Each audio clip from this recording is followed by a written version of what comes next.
शताब्दियों पहले सुन त्सू, जो कि एक प्रसिद्ध चीनी सैनिक विचारधारक थे, उन्होंने कहा था, अगर किसी देश पे 1% भी युद्ध की संभावना होती है तो उस देश को पूरे तौर पे 100% तैयार रहना चाहिए।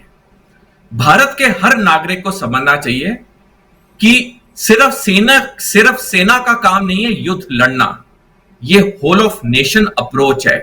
यानी देश को इकट्ठे होना होगा अगर भारत के ऊपर हमारे दुश्मन देश युद्ध का हमला बोलते हैं। और जब मैं ये कहता हूं, इसके पीछे काफी गंभीर बात है। क्यों मैं ऐसा कह रहा हूं?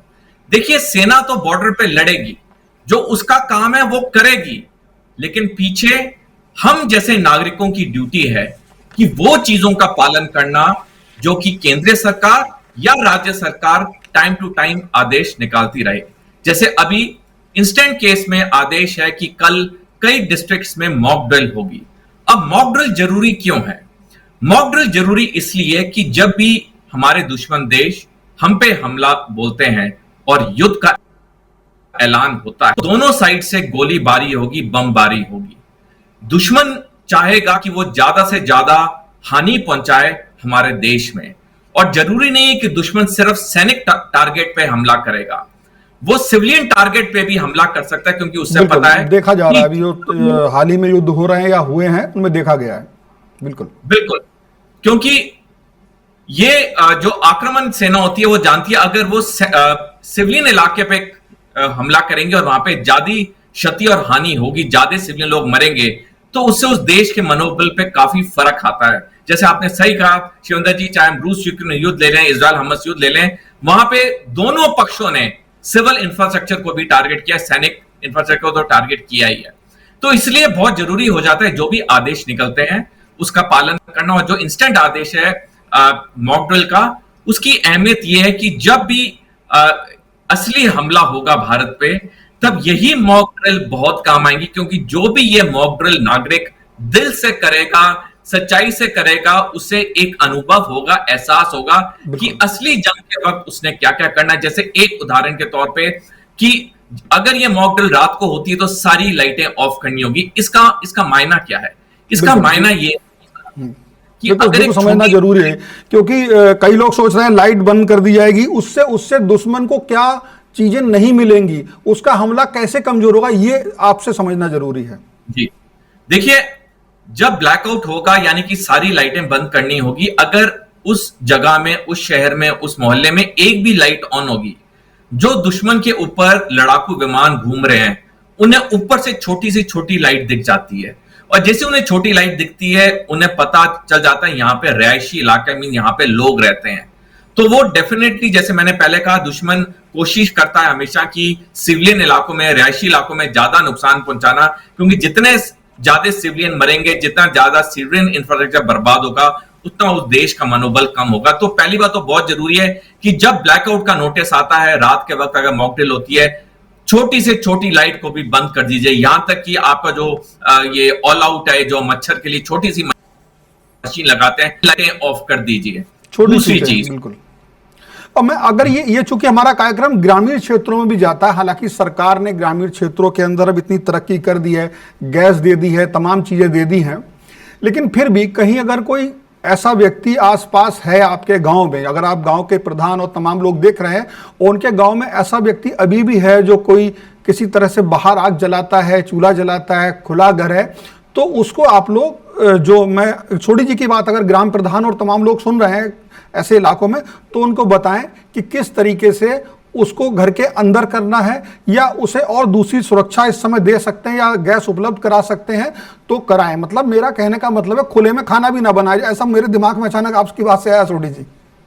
बिल्कुल शिवेंद्र जी, आपने बिल्कुल सही और सटीक कहा कि देखिए, चाहे हम बाहर खाना बना रहे हैं, चाहे हम अंदर बना रहे हैं, जैसे मैंने कहा ऑल आउट मशीन की भी छोटी लाइट पिकअप हो सकती है। अगर कोई व्यक्ति सोचा कि मैं बाहर एक सिगरेट पी के आ जाऊं, वो भी छोटी सी सिगरेट का भी वो लाल बत्ती ऊपर से पिकअप होगी। इसलिए बहुत जरूरी है, जैसे मैंने कहा, छोटी से छोटी लाइट भी है उसको बिल्कुल ऑफ करना है, उसका इस्तेमाल नहीं करना है। अगर 1 घंटे का ब्लैकआउट है, खाना आप 1 घंटे बाद बना लीजिए, कोई बात नहीं, इतनी भूख नहीं लगती किसको, आप एक सेब खा लीजिए, संतरा खा लीजिए, लेकिन लाइट बिल्कुल मत चलाइए, क्योंकि वो बहुत बड़ा गिव अवे हो जाता है, दुश्मन फौरन पिकअप कर लेता है। बिल्कुल। आगे बढ़ने से आगे दूसरे पॉइंट पे जाने से पहले सोडी साहब, मैं आपने एक बहुत अच्छी बात कही और वो मैं इसलिए कह रहा हूं, कई बार जब मॉक ड्रिल हो रहा है और कल से बात हो रही है, जंग की तैयारी की बात हो रही है, तो कई लोग ये समझ रहे हैं कि जंग होगी, हम कर भी सकते हैं, देश की तैयारी कर सकता, आतंकियों को चोट देने के लिए, उसके आकाओं को चोट देने के लिए जरूरी है। लेकिन अब मॉक ड्रिल जब इन शहरों में हो रही, कई लोगों के दिमाग में आता है कि क्या पाकिस्तान यहां तक हमला कर देगा, यहां तक। तो आपने एक बहुत अच्छी बात कही कि आपने एक ऐतिहासिक बात बताई कि अगर 1% भी आपको खतरा लगता है तो तैयारी 100% करनी चाहिए। यानी कि आप सरकार का मकसद समझिए, अगर आप इस कार्यक्रम को देख रहे हैं, कि सरकार को अगर 1% भी ये खतरा है कि उनका एक जहाज भी, जंगी जहाज अंदर आता है, तो वो उसके लिए 100% तैयारी कर रही है। मतलब अपने देश के नागरिकों के लिए पहले से इतना तैयार कर रही है कि देखिए, जितना तलवार चलाना जरूरी है उतना ढाल को आगे रखना जरूरी है, जो पुराने युद्धों में हम देखा कर सकते थे। तो ये आपकी समझदारी, इस मॉक ड्रिल में भाग लेना और इसको सही से समझना, जो सोडी जी बता रहे हैं कि आप मच्छर जलाने वाली लाइट या बाहर सिगरेट पीने भी आ गए तो वो भी कितना खतरनाक हो सकता है। तो आप इसकी गंभीरता को समझें। इसलिए नहीं कि दुश्मन ताकतवर बहुत ज्यादा है, दुश्मन की कोई ताकत ज्यादा, कुछ नहीं। अगर वो जब जंग होती है तो एक भी जहाज आता है तो हमारा नुकसान एक नागरिक का ही बहुत बड़ा है। सोडी जी, सॉरी मैंने आपको रोका, मुझे लगा कि इतनी आपकी बात से मुझे बहुत अच्छा एक पॉइंट मिला तो मैं जनता के सामने रखना चाहा मैंने। बिल्कुल, तो ये तो आपकी थी बात जो आपने बताया कि ब्लैकआउट जिसे बोलते हैं, लाइट बंद करना। ये सायरन जब बजता है तो किस तरह से बजता है अभी तो कल लोग देखेंगे।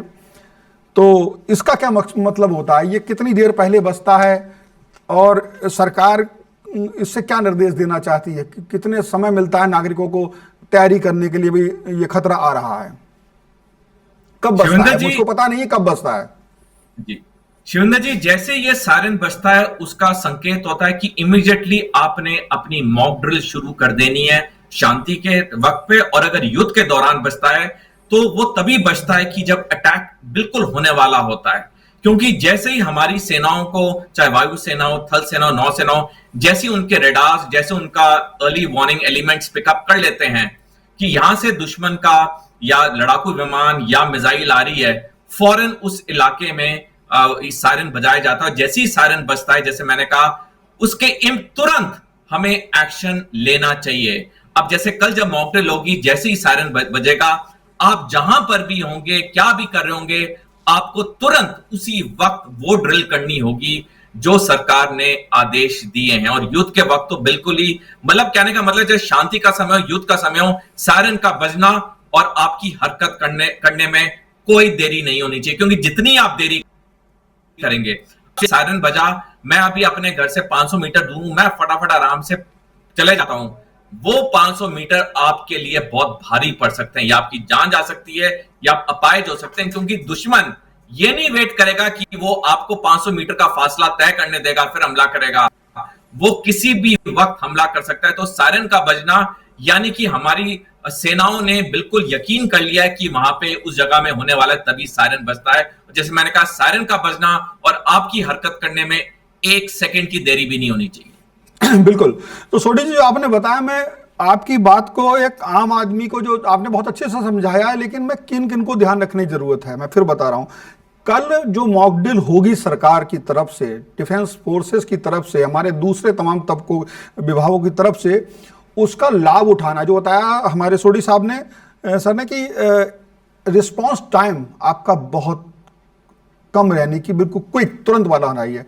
तो यहां पर जो स्कूलों के प्रिंसिपल्स, टीचर्स, ऑफिस, तमाम ऑफिस, हमारी सारी दिनचर्या वैसे ही चलेगी, लेकिन हमें ध्यान रखना है, जैसा कि सोडी सर ने कहा, कि जैसे अलार्म बजता है तो हम कल ही मॉक ड्रिल में सीखने कि हमें पहला कदम क्या उठाना है। खासतौर से स्कूलों में जो बच्चे, उन्हें हम तैयार करें, समझें। अस्पतालों में भी हम इसी तरीके से कर सकते हैं, ऑफिस में भी कर सकते हैं। तो वहां के जो जिम्मेदारान हैं वो समझ लें। ऑफिस में तो खैर सभी एडल्ट होंगे, बड़े लोग होंगे, समझेंगे, लेकिन वहां भी बार बार इसका दोहराया जाए। ये नहीं डर भय कुछ नहीं है भाई, 1% वाली बात है कि 1% भी अगर उम्मीद है तो 100% की तैयारी करो।